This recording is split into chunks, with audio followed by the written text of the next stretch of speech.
Hello, this is Sandy Gallagher welcoming you back to the 6th lesson of Thinking into Results. I think a great way to introduce this lesson is with a quote from Maxwell Maltz. He's the author of the best-selling book, Psycho-Cybernetics.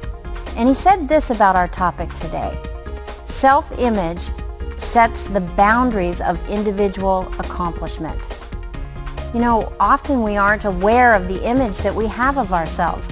And this image influences every part of our life. It controls the way you talk, the way you look, the way you love, the way you dream, everything. And of course, if you have a negative image of yourself, your results are going to be negative. And if you have a limited image of yourself, your results are going to be limited. It's just the way it works. But you can change your image and you can change your world. You're going to learn how to write the script of you. A new you with a new self-image. What do you want to be? What kind of life and career do you see for yourself? What's holding you back? Maybe it's your self-image. I learned how to create the script for myself several years ago. I had to start thinking star and not supporting player. And I remember really vividly sitting down to write the story as if it was already happening in my life. And I had quite a few naysayers that were telling me I was unrealistic, but I stayed with it. I put my screenplay in a safe place and I read it every chance I got. And then one day I decided I'm going to make this happen. And I started investing more in myself and learning who I really was and what my purpose was and just what I was capable of. And now, as I look back on that journal entry, so many of my fantasies are now my reality. So have fun with this lesson for yourself and with your team. You can help your team change its self-image too. Are you ready?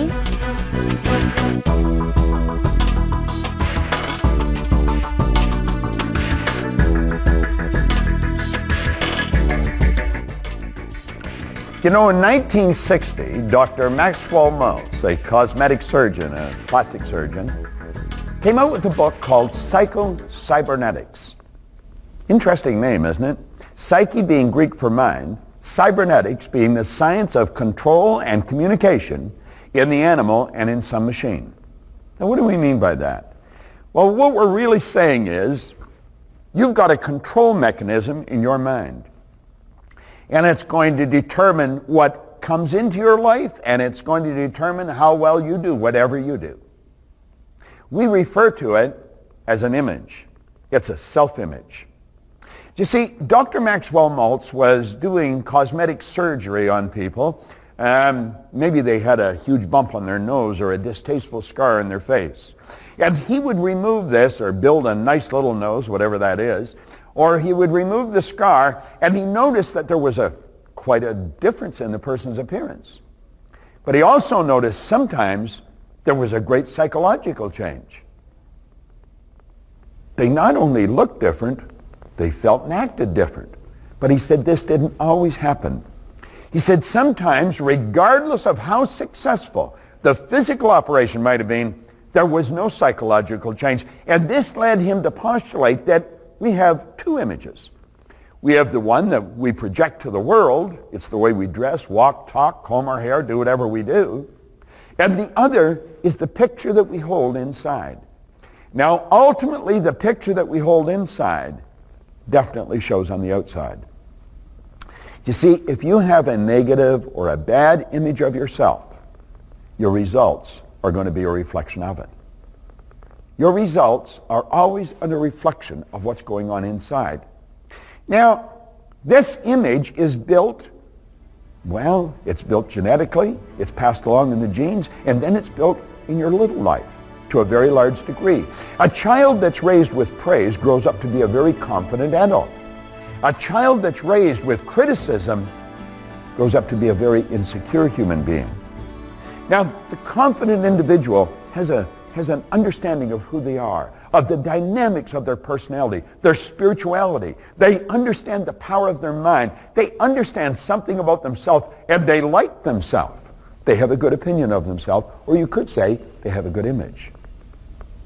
The person that doesn't understand themselves, that is super critical of themselves, that feels inferior, that person has a poor image. Now, regardless of what image we hold, I am of the opinion we can improve upon it. I was creating a program. I am working on a program right now. I have taught it a couple of times. It's called Your Spiritual DNA is Perfect. It requires no modification. It requires no improvement. You see, right at the center of your consciousness is an image of perfection. I am totally in agreement with the idea that you and I have been created in God's image. We have marvelous creative faculties, but they're so buried in virus code and in false concepts that it's only on a rare occasion that that perfection sees the light of day. It's our responsibility to get rid of those paradigms, get rid of those viruses, get rid of those insecurities, those doubts about ourselves, so that the perfection shines through. Now, how do we do this? Well, I found that the more you study you, the better the image you're going to have of yourself. And that image is vitally important. It operates much like a thermostat in a room. It controls the temperature of the room. Or it operates like the automatic pilot on a plane or on a rocket. You know, it's been stated that a rocket fails its way to the moon. There's a cybernetic mechanism. And the second it goes off course, the cybernetic mechanism brings it back on course.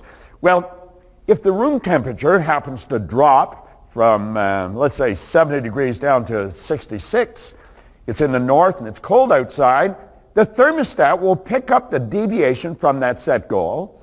It sends a message to the furnace, the fire and the fan's turned on until the room temperature is brought back under control at 70 degrees. Someone must have left the front door open and the cold air blew in. We close the door, we don't have to do anything. The thermostat will automatically activate the furnace, activate the fan, bring the room temperature back to 70 degrees. Let's say a pilot leaves Chicago, Illinois, and the flight plan is to take them to LAX or Los Angeles International Airport. Well, the automatic pilot is set, and that plane is flying on course for LAX. Now, if it gets hit some big turbulence, it'll get knocked off course, but the cybernetic mechanism brings it right back on course. And it's off course, back on, off course, back on course. Well, you see, you and I have a self-image. And when we deviate from that, it brings us right back on course again.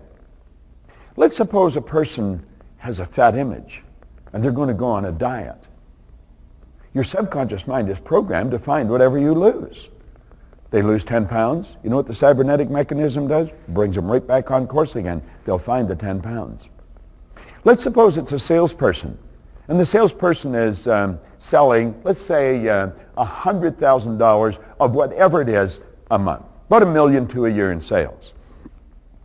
And let's suppose their sales happens to drop off one month to about 70,000. Do you know the next month it'll bring it right back on course? They'll probably go up to 130, but it'll bring them back on course. At the end of the year, they'll have their $1 million too. Let's suppose a person's income is $50,000 a year, and something happens to knock it down to 30. It'll bring it right back to 50. Now, this is almost like magic if you don't understand it. But when you do understand it, it makes an awful lot of sense. You see, in your subconscious mind, part of your paradigm is an image of yourself. It controls the way you walk, it controls the way you talk, it controls the way you meet and greet other people. This image of ourself literally controls our life. When Maltz came out with this idea, it was considered the greatest psychological discovery of his generation. All kinds of lives were changed from that book. In fact, you might want to get the book, Psycho-Cybernetics by Dr. Maxwell Maltz. It's a phenomenal book. Great information in it. Now, how do we change our self-image? Well, first of all, we have to understand that we have an image in our subconscious mind. In fact, our life operates by images. Think about this. Corporations have images. Coca-Cola, for example. If you get on an airplane and you take a look at a menu, if you're sitting in the front of the plane, they give you a menu, and you look at it, and they'll have under drinks, tea, coffee, milk, and then Coca-Cola is in that logotype. You know the script, Coca-Cola? It's never just a plain font, the same as everything else. They always have the logotype. Corporations build an image. In fact, there's companies that do nothing but help companies develop an image. Starbucks has an image. We call it branding now. But really what it is, it's an image. It's an image that's planted in the mind of people. Well, every person has an image. Now, your results are a reflection of your image. If you don't like your results, you can change your image. I have changed my image on 3 or 4 occasions. How do we do it? Well, this is where we put our mind to work. We put our conscious mind to work, and we consciously and deliberately choose the kind of person we want to be. You see, all the rest of the little creatures operate by instinct, which is perfect. And they blend in with their environment. We've got the ability to alter our environment. So we can sit down with our intellect and we can start thinking, what do I really want to be like? Now, what I generally do, I'll pick people I know that have qualities in their personality or in their character that I really admire. I'm not copying the person, just that particular character trait.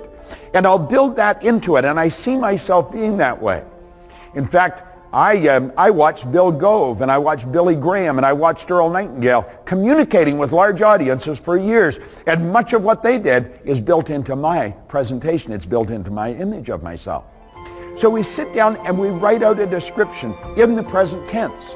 And we do that. That's an exercise of our intellect, our conscious mind. And then we will take that and we totally relax and we start to see ourselves as that person. This is called imagined reality.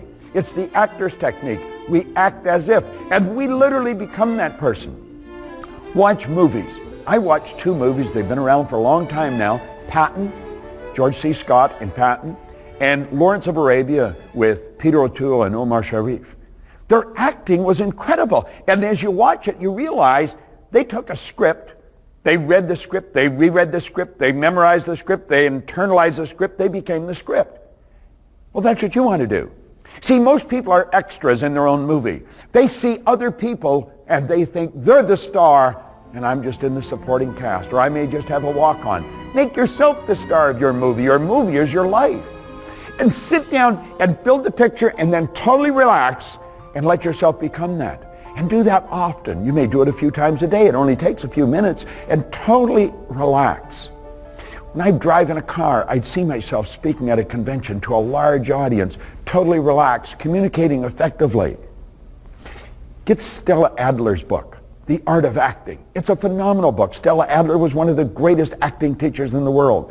She taught Marlon Brando. Marlon Brando wrote the foreword in her book. The book was actually written by a man, I think his name's Kissel. He took all of her lessons, which were all transcribed, and he put them in a book. So when you read The Art of Acting, it's like you're in her class. And you're learning how to act the way you want to act. Live the life you want to live. Write your own script. The image that is fixed in your subconscious mind is how the rest of the world will see you. No one can alter your image for you, but you can alter it. You can begin living the life you really want to live. I used to be unhappy, sick, and broke. Now I'm happy, healthy, wealthy. That is not an accident. I created that. Now you'll understand why Dr. Maxwell Maltz said this was the greatest psychological discovery of his generation. He has helped literally millions upon millions of people through his great work with psycho-cybernetics. There is a science of control and communication locked up in you. It's your self-image. It's the image you hold of you. It controls how you walk, how you talk, how you meet and greet the world. Build a better image. See yourself as everything you're supposed to be. You know, Steve Bowe, who was a VP with Metropolitan Life one time, he said, God's gift to us is more talent and ability than we'll ever hope to use in our lifetime. Our gift to God is to develop as much of that talent and ability as we can in this lifetime. The wisest scientists cannot even guess at what you're capable of doing. There's something wonderful about you. Get in touch with it. Hold that picture. Become that person. I'm not talking about conceit. I'm talking about a healthy, conscious awareness of who and what you are. Be good to yourself. If you're not, no one else will be. Get to love yourself. Wake up and kiss yourself. There's something really powerful about you. See it. That's your self-image. I want you to think of this for a moment. Let's suppose that we bring a group of people together, 5, 6, maybe 8 or 10 people, who all have a very powerful self-image and who really understand the truth about their personality. They don't compete, they create. and they come together as a team, they would understand that the team has an image. Just the same as a corporation has an image, an individual has an image, so does a team. And the team that comes together in a corporation, or even in sport, and they build a powerful image, that team cannot be beaten because they're not competing, they're creating. They become a very powerful force. Just as when you hook a bunch of batteries together, you've got a lot more power. When you hook a group of people together, you've got a lot more power. We talk about this in another message on masterminding. But let's just keep it with a team right now. There's a team of people working together in your accounting department. There's a team of people working together out in the tool crib. There's a team of people working together in the sales department. See, a corporation is made up of departments. And departments are made up of groups of people. Now, I want you to imagine that you've got a team of people or a group of people, and some have a good image and some have a very inferior image. And some are very competitive and some are not.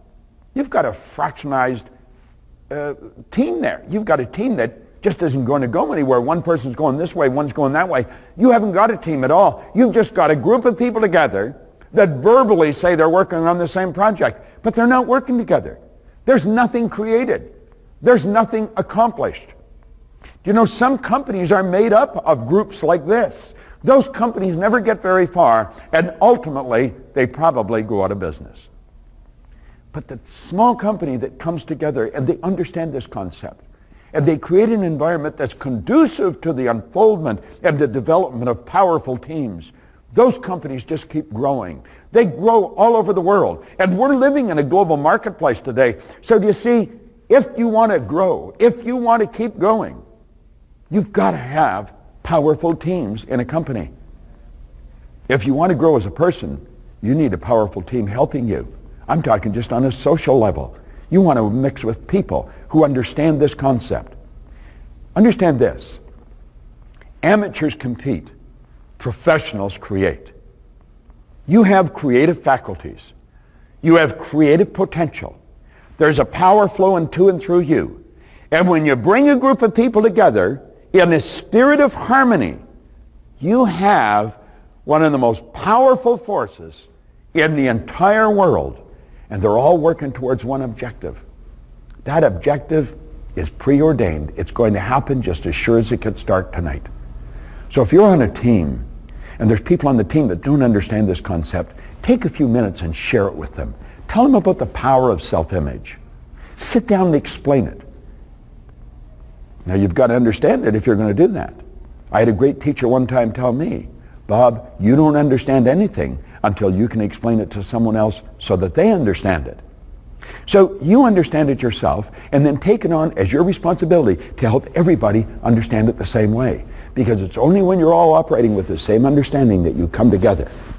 You see, you bring two people together and you got 11, haven't you? Multiply. It compounds. That's called compound power.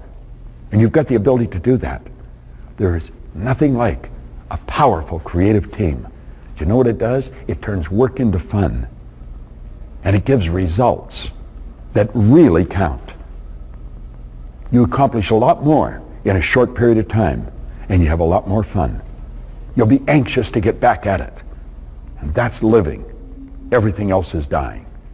Just like everything in the universe, there is a basic law that says create or disintegrate. So what the team's doing is creating or it's disintegrating. You make certain that you're going to be the member of the team that helps everybody understand this. And if you happen to see a person wandering off course, maybe they have a personal problem. You might suggest that you go and have a cup of coffee, just sort of a casual basis, or have lunch together. And sit down and get talking to them and get them to share their problem with you. See, a person won't share a problem with you until they feel you have the solution for their problem. Be a knowledgeable person. Make up your mind you're going to help every member of the team become a better member of the team. And you know what that'll make you? A wonderful member of the team. Make sure your team has power. And that is going to be determined by the image of the team. Everybody has the same image. We are a powerful, creative group of people, all working towards the same objective. Powerful idea. Makes powerful teams. Powerful teams make great companies. Great companies compensate their people in a very, very abundant manner. Think about it. Be creative. So did today's lesson start you thinking about the image you hold of yourself? Are you happy with what you see? Every person has an image. Your results are a reflection of your image. If you want better results, check the image you have of yourself. Teams also have an image. If you want to grow, if you want to produce powerful results, you have to have an effective team in your company. And if you want to grow as a leader, you need a powerful team helping you. So really take time on this lesson. Get into it. Listen to your CDs. Use your guide. Work with your team. Self-image is the key to getting the change you want. What would you like to improve about your self-image? Are you ready to give it a lift?